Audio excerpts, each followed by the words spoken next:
सुप्रभात। मैं हूँ जगेंद्राणा। आज की हमारी आध्यात्मिक चर्चा का विषय है दुख में सुमिरन सब करे।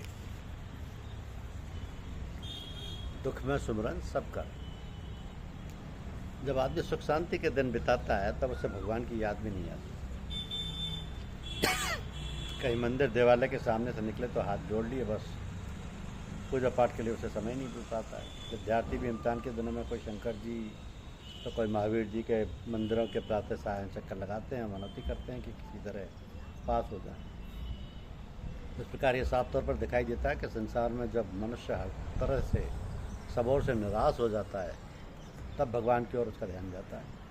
तब वो बड़े कातर भाव से भगवान की पूजा और आराधना करता है। भले ही पहले भगवान में उसकी श्रद्धा और विश्वास ना हो, पर ऐसे अवसर पर तो वह बड़े कातर भाव से श्रद्धा भक्ति से याद करता है भगवान को। वो ये नहीं समझ पाता कि भगवान तो हर वक्त हमारी ओर टकटकी लगाए देखता रहता है। वह तो क्षण प्रतिक्षण जागरूक है, सावधान है अपने कर्तव्य और दायित्व के प्रति। बालक खेलकूद में कामकाज में व्यस्त हो, माँ बाप को भले भूल जाए, किंतु माँ बाप तो हर समय अपने बच्चे की ओर टकटकी लगाए रहते हैं कि कहीं कोई दुर्घटना ना हो जाए, किसी प्रकार कोई चोट चपेट ना लग जाए, किसी जानवर का आक्रमण ना हो जाए, भोजन का समय ना निकल जाए। फिर भगवान तो तेरा परमपिता, वो कैसे भूल सकता है? कैसे बेपरवाह हो सकता है हम लोगों से जो उसके स्तंभ की। भगवान अपना दायित्व कभी नहीं भूलता है। ऐसा है वह करुणाकर। वस्तुतः हमें जीवन के प्रत्येक क्षण परमपिता पर उसका ध्यान रखना चाहिए।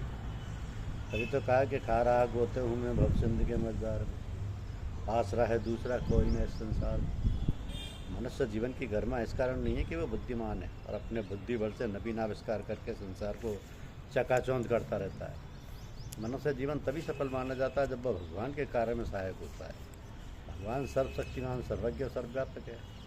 उससे मनुष्य की सहायता की क्या आवश्यकता है? थोड़ा ध्यानपूर्वक सोचने से सरलता से बात समझ में आएगी। ये तो बड़ी लज्जाजनक बात है कि भगवान को मनुष्य की सहायता की आवश्यकता है। ये जगत भगवान की रचना है, उसी के लीला है, लीला क्षेत्र है ये तो उसका। संसार उसका ही रंगमंच और सारे प्राणी उसके ही पात्र हैं, और जो भी नाटकीय उपकरण हैं उसकी उस लीला के सहायक हैं। कुछ नाटक के पात्र ऐसे होते हैं जिनका काम एक बार बता दिया गया, समझा दिया गया, वो उसी प्रकार उसे करते रहते हैं। फिर उनके अतिरिक्त जो विशेष पात्र होते हैं, नायक नायिका होते हैं, उनके ऊपर तो सारी लीला की जिम्मेदारी ही रहती।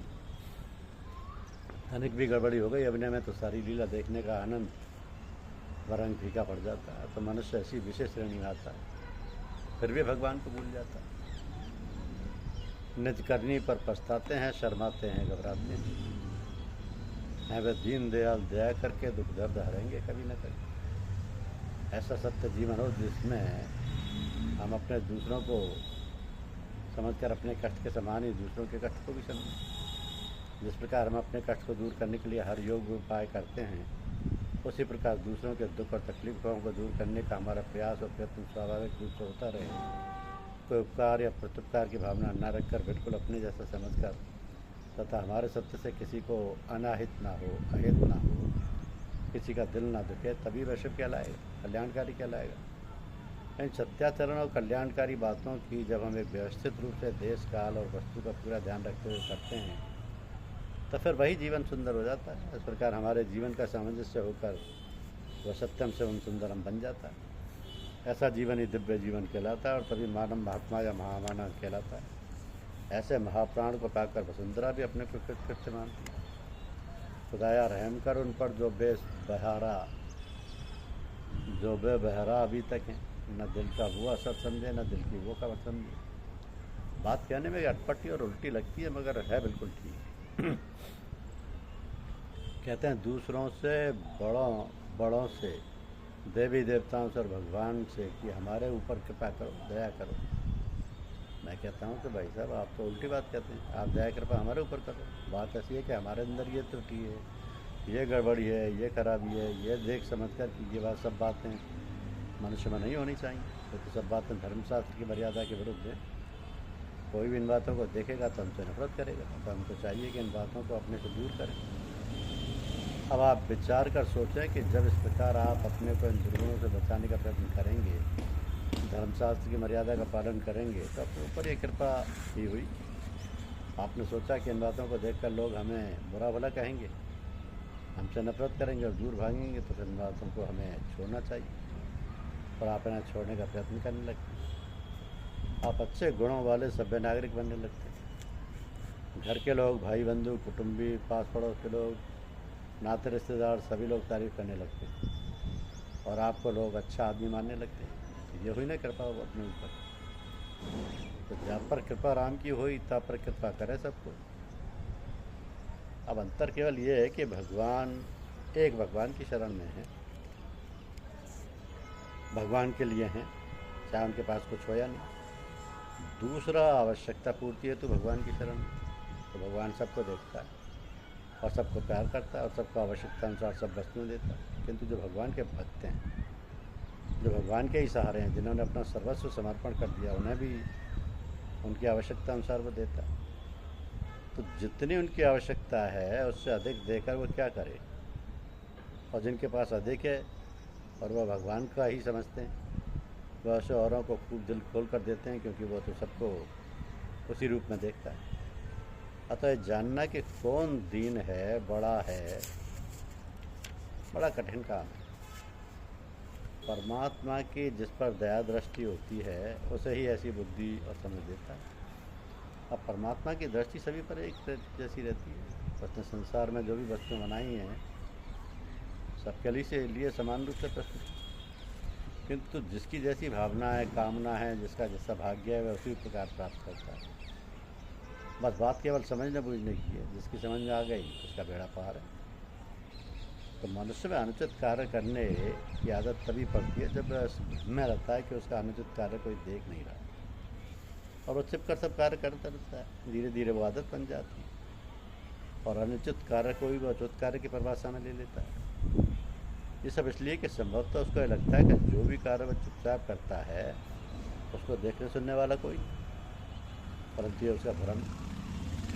उसका नहीं मालूम कि कार्य करने की बात तो दूर रहे, जो कुछ हम अपने दिमाग में, मस्तिष्क में सोचते हैं उसका भी लेखा जोखा है और उसको भी देखने व समझने वाला वो परमपिता परमेश्वर है, जिसका पसारा है संपूर्ण लोक है। अतः हम किसी ऐसी गलतफहमी में ना रहें कि हमारे द्वारा किए गए कार्यों को कोई देखता समझता नहीं है। और यह है कि कोई भी कार्य हम चुपचाप बिना किसी की अनुपस्थिति में कर सकते हैं। तो हमारा प्रत्येक क्षण उस परम सत्ता से जुड़ा हुआ है। केवल हम ये समझ नहीं पाते क्योंकि हमने अपने को समझने की कभी कोशिश नहीं की। सांसारिक गतिविधियों में हम इतने मस्त रहते हैं कि इसको ध्यान ही नहीं जाता। यदि कभी थोड़ा समय निकाला तो माया के बहकावे में आ गए और खुशी का समय तो बस स्वयं को भी बढ़ाकर तल्लीनता से उमंगों में खो जाते। फिर जीवन, मृत्यु, दुख, दर्द, भूत भविष्य सब अनदेखा कर देते हैं। फिर कोई अनहोनी दुर्घटना, संकट हमें जोड़ देता है तो फिर भगवान जी का सहारा लेते हैं। यहाँ पर हारे को हरिनाम की मसल चरितार्थ होती है। पर दुख सुख सभी द्वंद्वों के बीच हमें परमाराध्य निर्माता परमात्मा के चरणों में आत्मसमर्पित रहना चाहिए, जिसे दुख आवे ही नहीं। तभी तो कहा है कि दुख में सुमिरन सब करे, सुख में करे न को। जो सुख में सुमिरन करे तो दुख काहे को होए। तो भगवत प्रेम के अतिरिक्त किसी अन्य वस्तु का लगाव दिल में होना राग है। गृहस्थी त्याग के बाल बच्चों को निराश से छोड़ के यदि लंगोटी कमंडल, कंबल और कुटी में फंस गए तो भी हम रोगी रहे। वैराग्य तो वहाँ से बहुत दूर चला गया। इस गृहस्थी को छोड़ दिया हमने और दूसरे बहाने दूसरे प्रकार की गृहस्थी बना डाली। ये उपरति का लक्षण नहीं है। सबका भोग करना, सबसे अलग रहना ही उपरति है। किसी में मोह ना हो, किसी से में ममत्व ना हो, हानि के समय भगवत इच्छा ऐसी कि समझ की दुख ना हो, ऐसी समझ के दुख ना हो, और लाभ के समय उसकी कृपा समझ के प्रसन्नता ना हो। सदा एक ही रस अवस्था चलने लगे, ये ऐसी साधना उपरति कहलाती है। उपरति में सफल होने वाला साधक चाहे घर में रहे चाहे वन में रहे, उसके लिए एक जैसे ही। उनमें से कोई उसके बंधन के कारण नहीं बनता। इसलिए घर में रहकर भी आप संत हो सकते हो, महात्मा हो सकते हो। क्या ये आश्चर्य नहीं कि एक ही देवता के पुजारी, एक ही तीर्थ यात्रा के यात्री, एक ही पिता के पुत्र किसी और बात पर नहीं, धर्म के नाम पर वैमनस्य करें, एक दूसरे को बुला करें, जरा बुला करें। तो संसार तो परमात्मा का बनाया, परमात्मा के प्रति समर्पित करिए। धन्यवाद।